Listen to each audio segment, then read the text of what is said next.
De l'Evangeli segons Sant Lluc.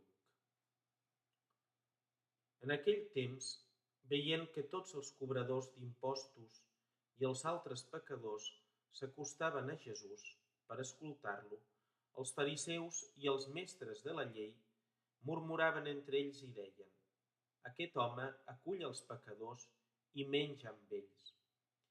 Jesús els proposà aquesta paràbola. Un home tenia 2 fills. Un dia el més jove digué al pare: «Pare, dona'm la part de l'herència que em toca». Ell els repartí els seus béns. Pocs dies després, el més jove arreplegà tot el que tenia, se n'anà cap a un país llunyà i un cop allà dilapidà els seus béns portant una vida dissoluta. Quan ho hagué malgastat tot, vingué una gran fam en aquell país i començà a passar necessitat. Llavors es llogà un propietari d'aquell país que l'envià als seus camps a pasturar porcs. Tenia ganes d'atipar-se de les garrofes que menjaven els porcs, però ningú no li'n donava. Llavors reflexionà dintre seu: «Quants treballadors del meu pare tenen pa de sobres, i aquí jo m'estic morint de fam. Aniré a trobar el meu pare i li diré: Pare, he pecat contra el cel i contra tu. Ja no mereixo que em diguin fill teu. Pren-me'n els teus treballadors». I se n'anà a trobar el seu pare.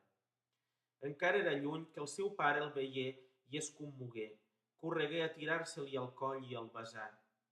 El seu fill li digué: «Pare, he pecat contra el cel i contra tu.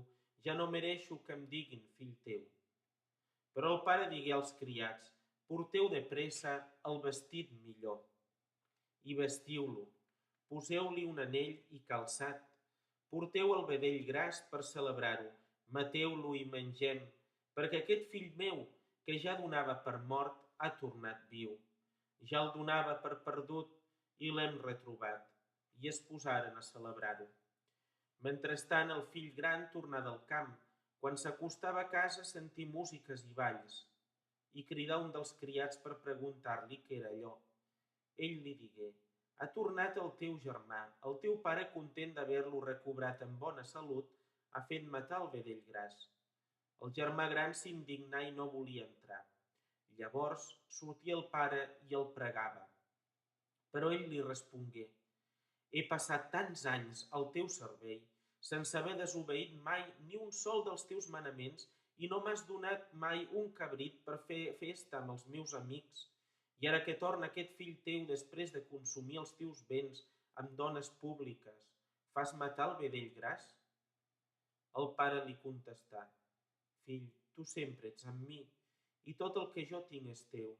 Però ara hem d'alegrar-nos i fer festa perquè aquest germà teu, que ja donàvem per mort, ha tornat viu. Ja el donàvem per perdut i l'hem retrobat».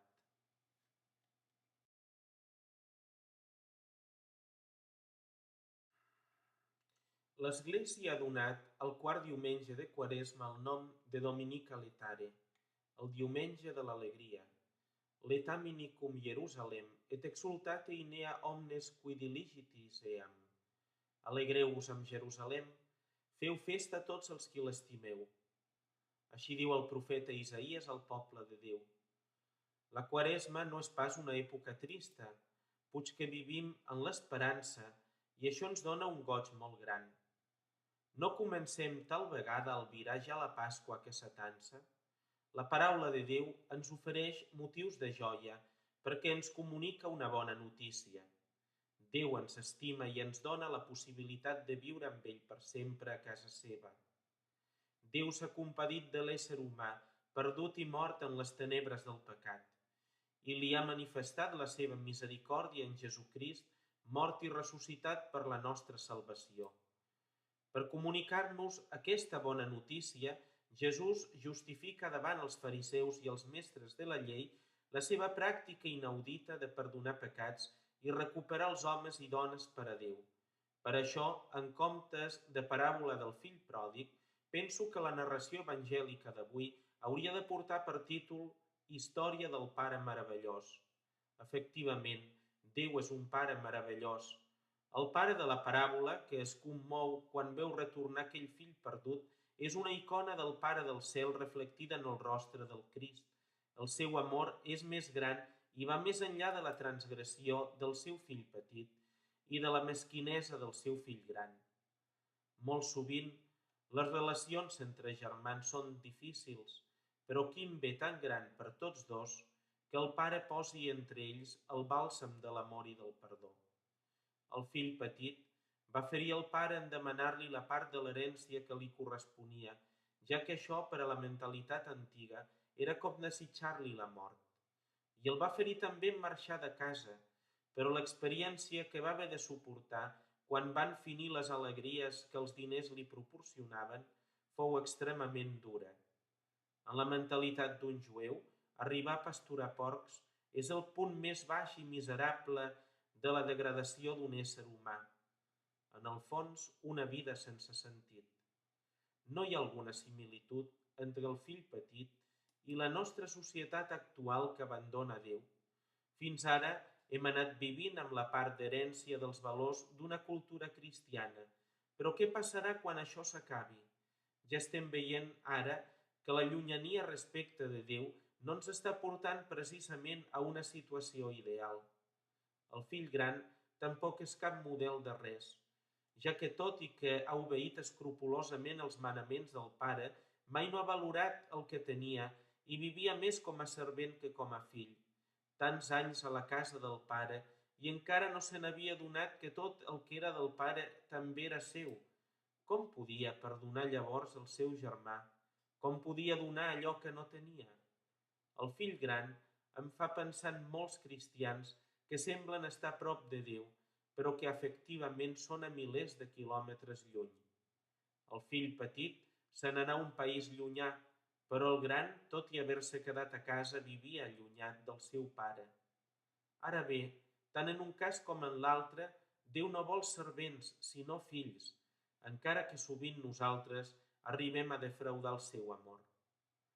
Joan Pau II deia en la seva encíclica Dives in Misericordia que l'amor de Déu, en una història ferida pel pecat, s'ha convertit en misericòrdia, compassió. La passió de Jesús és la mesura d'aquesta misericòrdia. Així entendrem que la joia més gran que donem a Déu és deixar-nos perdonar, presentant la nostra misèria, és a dir, el nostre pecat, davant la seva misericòrdia. Ja a les portes de la Pasqua acudim de bon grat al sagrament de la penitència, a la font de la divina misericòrdia. Donem a Déu una gran alegria. Serem omplerts de pau i serem més compassius amb els altres. Encara que les nostres culpes siguin molt grans, encara que haguem estat molt allunyats de Déu, mai no és tard per aixecar-nos i retornar al Pare que ens estima.